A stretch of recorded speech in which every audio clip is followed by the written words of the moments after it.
In the heart of 19th century West Africa, Yorubaland was a complex tapestry of city-states, kingdoms, and empires. It was a land defined by its vibrant culture and ever-shifting political alliances.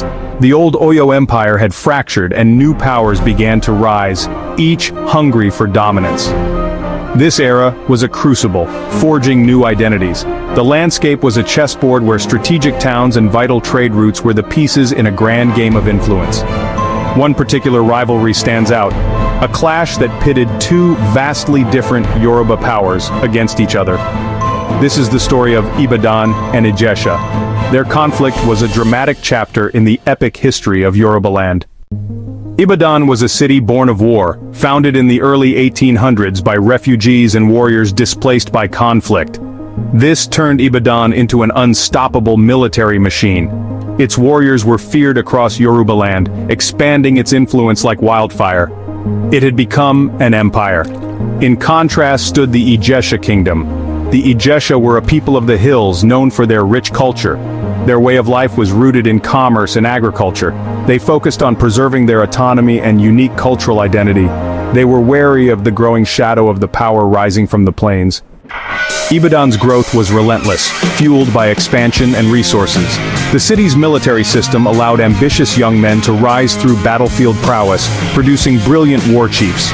They perfected a swift, brutal, and highly organized style of warfare. Ibadan absorbed smaller towns, demanding tribute.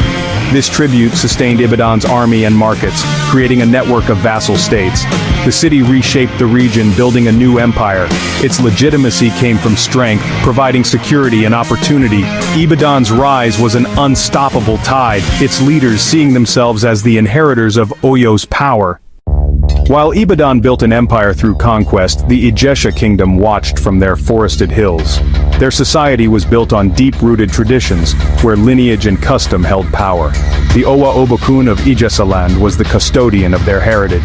The Ijesha were renowned merchants and artisans, their prosperity built on fertile lands and trade. The hills were the soul of their identity, a natural fortress making their homeland difficult to invade. This seclusion allowed them to maintain autonomy, preserving their culture. They were masters of their domain, valuing their independence. They saw the turmoil on the plains, believing their hills would protect them. But the rise of Ibadan brought a new power to their doorstep. Traders returned with stories of a city demanding allegiance. Concern grew within the Owa's palace. Every man was a potential soldier ready to protect his home. The hills, it was said, had eyes, watching Ibadan inch closer. The inevitable friction between these two powers began where all such rivalries in the region did, along the trade routes.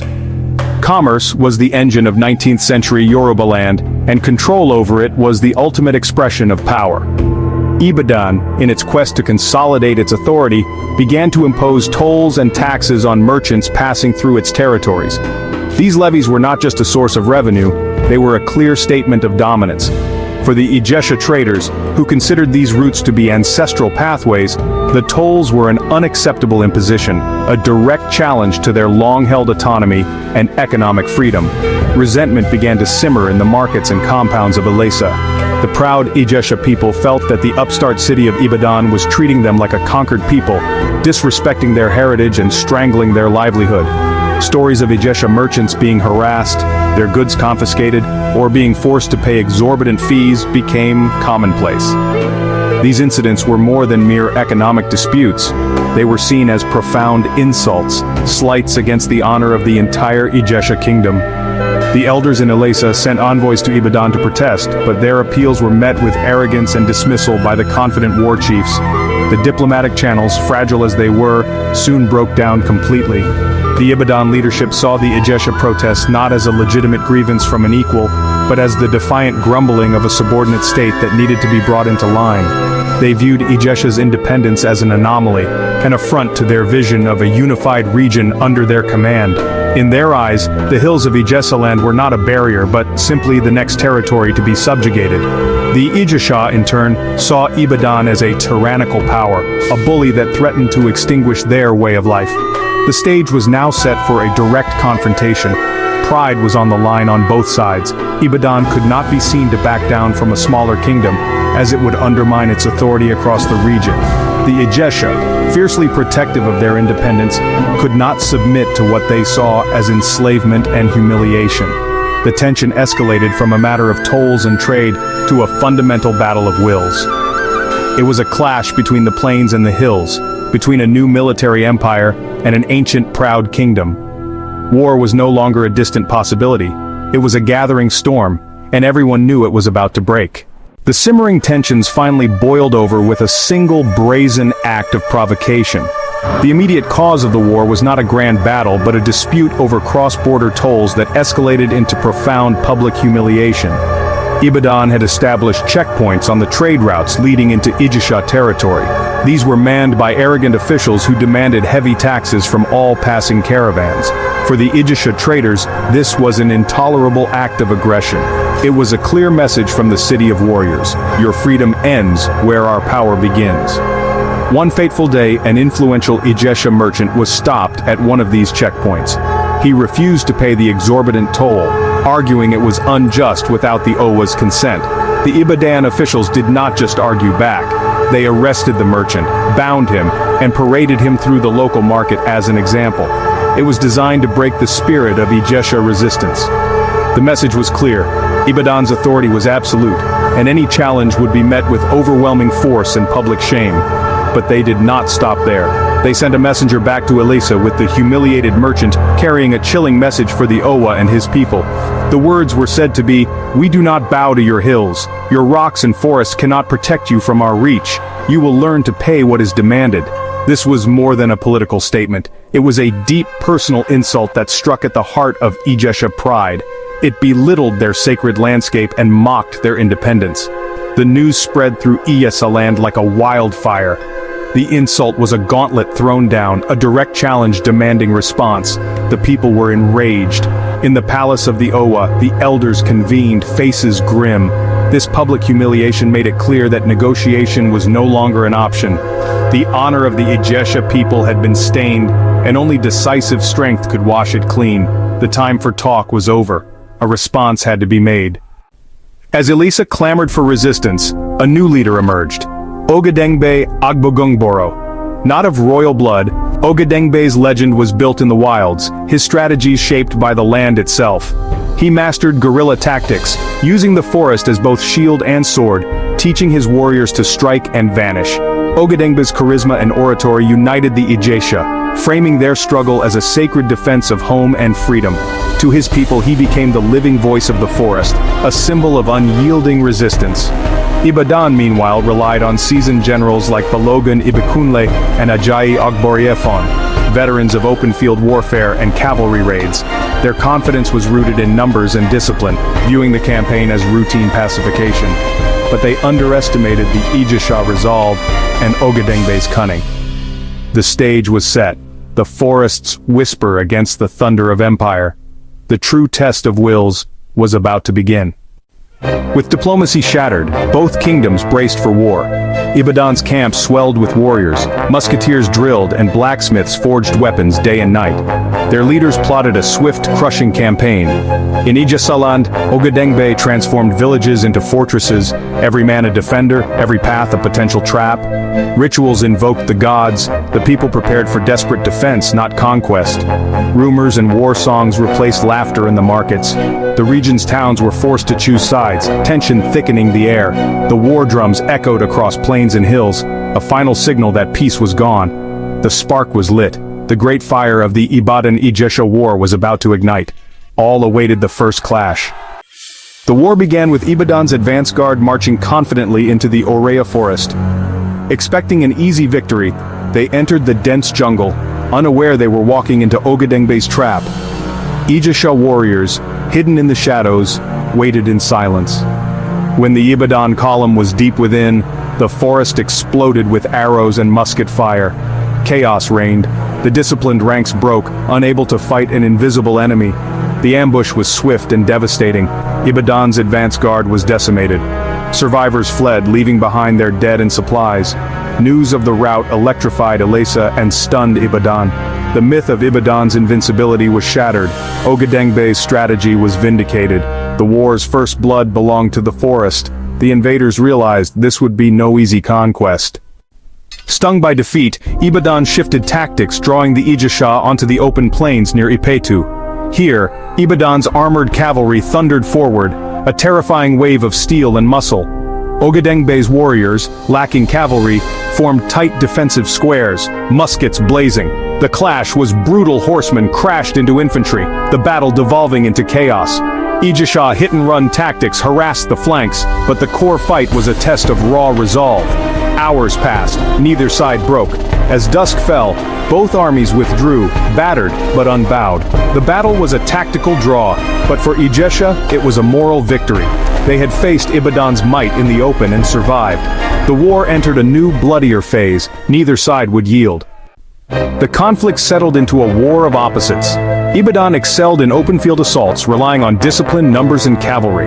Their doctrine crushed the enemy head-on. Ogedengbe's Ijesha fought with asymmetry, ambushes, raids, and mastery of the rugged terrain. Their goal: bleed the invaders, make occupation unbearable. Whenever Ibadan lured Ijesha onto the plains, they gained ground, but the victories were hollow. Ijesha would vanish into the hills where Ibadan's strength meant little. The front line became fluid, deadly, and frustratingly inconclusive. Neither side could deliver a decisive blow. The war camps became permanent, hope of quick victory fading. The struggle became a grinding war of attrition. As stalemate dragged on, the true cost of war emerged. Ibadan's blockade choked Yorubaland, cutting off vital supplies. Fields lay fallow, famine crept through the hills. War camps swelled with weary men, their lives consumed by endless drills and dread. Hunger, not the sword, became the deadliest weapon. Villages burned, families fled, and a generation was lost to the conflict. Both sides clung to pride, Ibadan refusing to retreat, Ijesha refusing to surrender. The war was no longer about honor but survival. Suffering mounted, but neither side would break first. The armies stared across the contested ground, locked in a deadly embrace. The people paid the price. The land itself seemed to mourn. The conflict became a war of attrition, defined by small, vicious encounters. Ibadan's army was bogged down in the Ijesha terrain, where the Ijesha warriors held an advantage. Ogedengbe orchestrated a campaign of harassment that slowly bled the Ibadan war machine. Ijesha raiding parties sabotaged supply lines, poisoned wells, and launched surprise attacks. This constant warfare took a heavy psychological toll. The forest became a place of dread. The war transformed into a grim siege. They were winning the war of 1,000 cuts, but at a great cost, sacrificing their way of life for freedom. As the war ground to a stalemate, Ibadan unleashed a devastating weapon: economic strangulation. The Ibadan forces sealed off major trade routes designed to break the will of the Ijesha people. The most devastating impact was on the food supply. Fields lay untended, harvests rotted, and markets grew quiet. Whispers of hunger grew into a desperate cry. The suffering was immense, touching everyone. They had no answer for the slow, creeping death of starvation. It forced them into a terrible dilemma: continue the fight and risk collapse, or consider subjugation. The war had become a brutal contest under the weight of suffering. As the seasons turned and the war dragged on, a deep weariness settled over both sides. The initial fervor had long since evaporated, replaced by the grim reality of a conflict that neither side could win, yet neither could afford to lose. The stalemate became a heavy burden, a crushing weight on resources and morale. The cost in human life continued its relentless climb, transforming communities into landscapes of grief. Villages were now desolate ruins, silent monuments to the war's futility. In the Ibadan war camp, discontent simmered as the promise of victory proved hollow. War chiefs faced growing pressure to deliver a blow or find an honorable exit as the campaign drained the city's treasury. In Ijesha, famine and loss ground down bodies and spirits. The question arose: how much more could they sacrifice? In this atmosphere of mutual exhaustion, tentative thoughts of peace began to emerge, with elders urging both sides to consider a path away from the battlefield.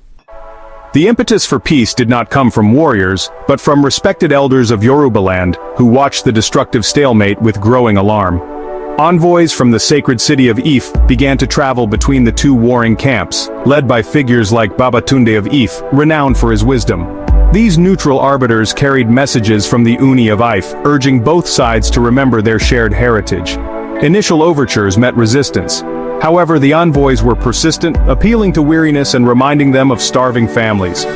Meetings took place on neutral ground, under the Okosi Ahimi, the palm tree of tolerance. Here, chiefs met with words, not weapons. The delicate process required immense subtlety and a deep understanding of Yoruba culture. Oaths were sworn, binding both sides and creating space for compromise. The IFA mediators worked tirelessly, translating demands into proposals and finding common ground. It was a battle of wills fought with proverbs, precedents, and tradition. After weeks of tense negotiation under the palm tree of tolerance, the outlines of a compromise finally began to take shape. This was not a treaty of surrender, but a carefully constructed agreement designed to allow both sides to save face while ending the devastating conflict. The final terms were a testament to the art of subtle diplomacy. Ibadan agreed to withdraw the bulk of its army from the borders of Ijesha and to dismantle the most contentious of its toll-collecting checkpoints. This was a major concession, a tacit admission that their policy of economic strangulation had failed to break the will of the Ijesha people. In return, the Ijesha agreed to acknowledge Ibadan's significant influence in the wider region, a gesture that allowed the Ibadan war chiefs to claim their honor had been upheld. Crucially, the agreement established designated free trade zones where Ijesha merchants could conduct their business without harassment, restoring a vital economic lifeline. The contentious issue of tribute was cleverly deferred, with both sides agreeing to an indefinite revision and future discussion, effectively kicking the can down the road to preserve the immediate peace. A limited Ibadan patrol presence would remain in the buffer zones, a token display of authority that the Ijesha could tolerate. The truce was sealed not with signatures on a document, but with sacred oaths and symbolic rituals that held deep meaning in Yoruba culture. The war chiefs from both sides proclaimed that their honor had been kept, and their pronouncements were carried back to their people. The markets slowly began to reopen. The Ijesha farmers, weary but relieved, could finally return to their neglected fields. The Ibadan soldiers began the long march home, leaving the hills and forests of Ijesha behind them. A quiet, almost surreal sense of peace settled over the land that had so recently echoed with the sounds of battle. Yet, it was an uneasy peace, a truce born of shared exhaustion, rather than genuine reconciliation. The underlying tensions and rivalries had not vanished. They had merely been put to rest for a time. Both sides nursed their wounded spirits and counted the heavy cost of the war. The conflict had ended without a clear conqueror, a rare outcome in the brutal politics of 19th century Yorubaland. What remained was a grudging, hard-won respect between the two powers. The battlefield now rested, but the story of the war would endure, forever changing the relationship between the city of the plains and the kingdom of the hills. The Ibadan-Ijesha War ended with the quiet withdrawal of armies and the return of farmers. Its conclusion reshaped the political and psychological landscape of the region. For Ibadan, the war was a lesson in the limits of power. The hills and forests of Ijesha had proven to be a formidable barrier. For the Ijesha, the war was a defining moment, forging their identity. Ogedengbe Agbogungboro was immortalized as a legendary folk hero. The war's impact rippled far beyond the borders of the two kingdoms, contributing to war weariness. The stalemate demonstrated that no single Yoruba power could achieve absolute dominance. Ultimately, the Ibadan-Ijesha War is a story of power, pride, and the search for balance. The battlefield fell silent, but its echoes endure in the spirit of the Yoruba people.